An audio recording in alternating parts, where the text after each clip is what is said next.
Dimitri Pavlenko. L'innovation, bonjour Anissé Mbida. Bonjour Dimitri, bonjour à tous. Alors le transport aérien, on parlait du bâtiment à l'instant, le transport aérien connaît une de ses pires crises depuis des années.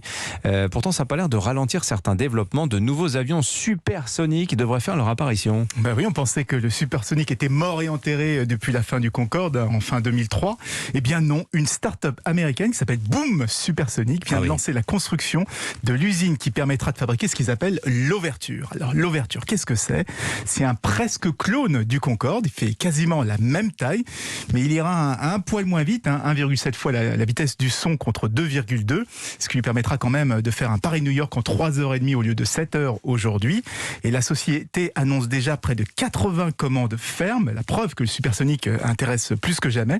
On rappelle quand même que le Concorde, il n'avait été produit qu'à 20 exemplaires sur toute sa durée de vie, sur ses 50 ans de vie. Mais justement, je pensais que l'expérience Concorde montrait que le supersonique, ça n'était pas rentable, que c'était un gouffre financier. Bah oui, c'est vrai, mais on parle d'un avion des années 70. Depuis, on a fait d'énormes progrès sur la consommation, sur les matériaux, sur les moteurs, ce qui permet de réduire énormément les coûts d'exploitation. Là, on n'est pas comme dans le bâtiment tout à l'heure. Du coup, les prix des billets devraient être équivalents, voire un peu moins chers que ceux des classes affaires classiques d'aujourd'hui. Bon, ça reste quand même extrêmement cher, même hors de prix, puisqu'on n'est pas loin de 5 000 € pour un Paris-New York. Mais sur le Concorde, on le rappelle, ça dépassait largement les 8 000 €.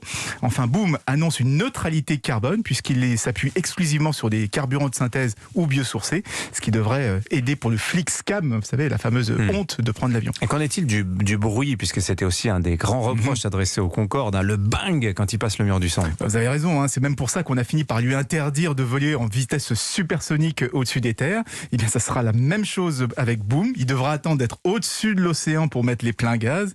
Mais du coup, ça risque quand même de limiter son exploitation uniquement aux lignes qui passent au-dessus de la mer. Mais Paris-New York, ça va, c'est essentiellement au-dessus de la mer. Voilà, ça va. Mais alors, un Paris-Pékin, c'est un peu plus compliqué en supersonique.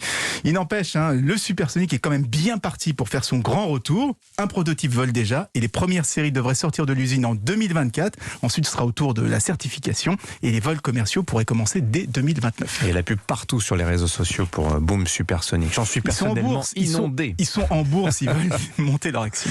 Merci beaucoup Anissé, excellente journée à vous.